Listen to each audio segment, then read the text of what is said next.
2 teenagers have been charged with the Transport for London cyber attacks from last year. The National Crime Agency believes the hack was carried out by the group Scattered Spider, and we've talked quite a lot about Scattered Spider and Scattered Lapsus Hunters, which is sort of an amalgamation of different cyber attack groups on this podcast. TfL says the attack caused £39 million of damage and disruption. So that is a lot of money. Have you even heard about this cyber attack, Amelia? Is this the first you're hearing of it? Have you kind of picked up on it?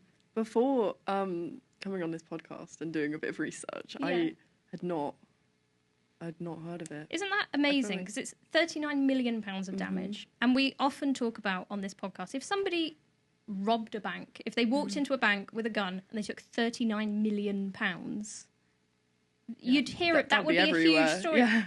Why do you think we haven't heard about this? It's a really good question. I think because it's, as you said, like it's more niche, isn't it? Cybercrime is just not treated the same as any other crime. It is its own category, and why do you think that is, Jo? What is it I would say about cybercrime? It's definitely a lot harder to basically track people down and persecute them. So, I mean, did you say it happened last year? I don't even know. I can't. I think it was last year. But it might have been this it's taken them a good amount of time to track down these people, and actually, did you say they're definitely, or have they just been charged? They have been charged. Fine. So they are now 18 and 19. So teenagers at the time of the attack, now adults. So it is very interesting. So Scattered Spider are a group of it's sort of organised youth cybercrime. Organised being quite a, are they that organised? They are definitely very passionate. And so Scattered Spider, and sort of different combinations of Scattered Spider, Lapsus, and Scattered Lapsus Hunters, claim to have been behind or have been arrested in connection with attacks such as the Marks and Spencer's cyber attack and the Land Rover cyber attack, which we were talking about on this podcast a couple of weeks ago, which caused a global standstill of Land Rover production. Which again, Amelia, have you even heard about this? I had not heard about this, and I don't know whether that's because it's quite embarrassing for the companies if they say that they've been hacked into by some teenagers. Which is really interesting because when we were sort of looking at this topic, we found, a BBC article about school-aged hackers hacking into their school systems. And, Jo, you were sort of like, what was your view on this? I said that if they're hacking in to change their grades and they're smart enough to be able to hack into their school systems, then they sort of deserve the A that they're changing their grade to, don't they? That's a very interesting take, because I would sort of challenge you on that, because we've sort of said a few times on this podcast, we think of I'm hackers. not encouraging it, by the way. I'm not saying that you should. We do not condone cyber attacks or hacking on the internet, seriously. But we I think particularly older people, dare I say, and I include myself in that, from growing up watching The Matrix, where hacking is like an action film, and it's almost, I would say, stories created by people that don't understand hacking that make it look like this amazing, you have to be a genius, a cyber genius, when actually a lot of the stuff that these guys are doing is not that complicated. Yeah, I can see that. There are definitely some forms of hacking, like, for example, social engineering. Like, you just talk to a person, you ask them basically indirectly, what is your password? How do I get into your system? And they tell you the answer. So there are definitely some aspects that aren't as exciting.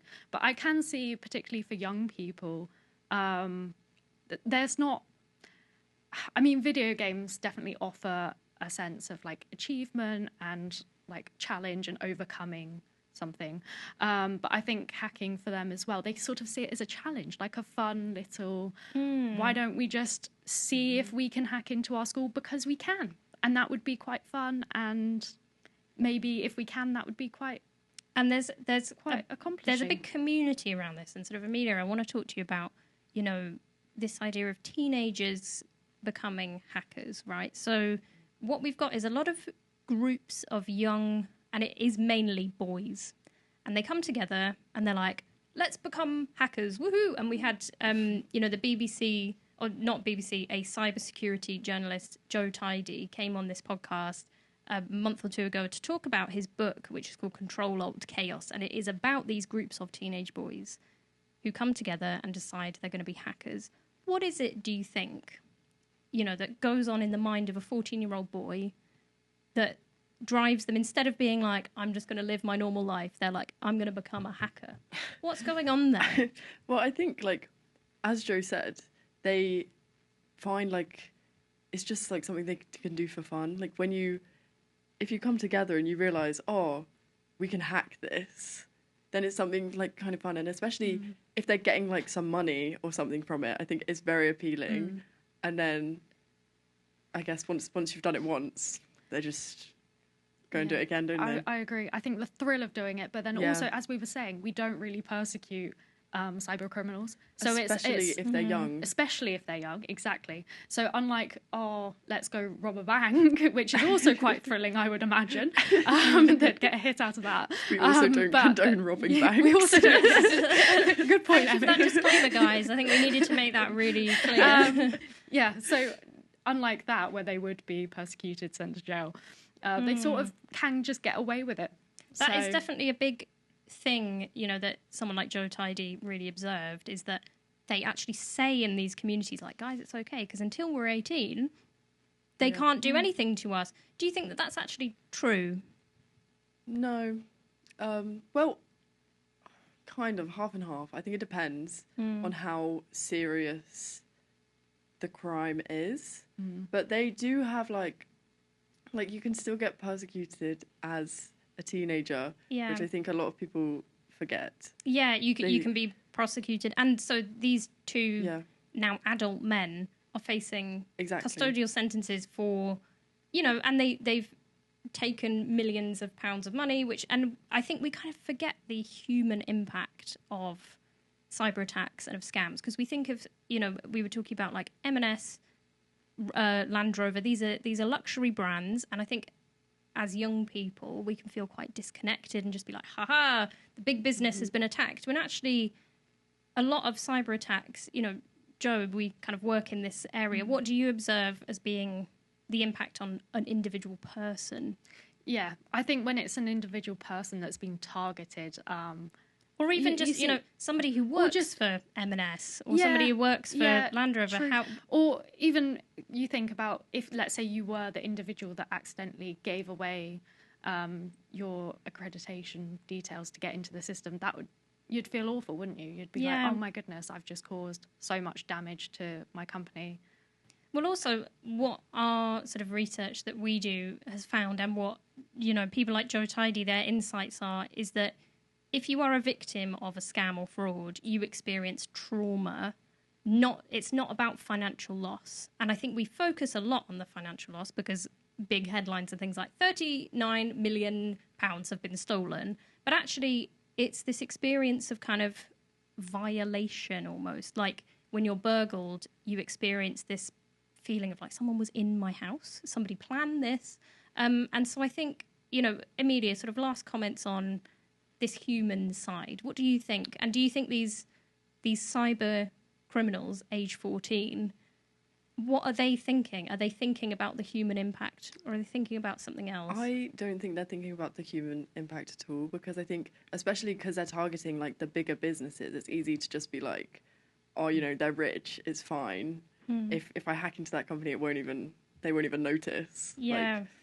But they don't think about everyone else that's behind the scenes in these things. And because I think it's different when you're hacking or when you're scamming someone just a person, because you know exactly what you're doing there. You're trying to and the sort of target. The social engineering, the research around that person is almost stalking, and it feels very targeted. And that's very so you're sort of personal. saying with big businesses, we get a bit depersonalized. We kind of forget that there are real people in these businesses who are being impacted. And so Joe, sort of last comments on, these teenage boys, they're trying to be cool, they're trying to have a connection.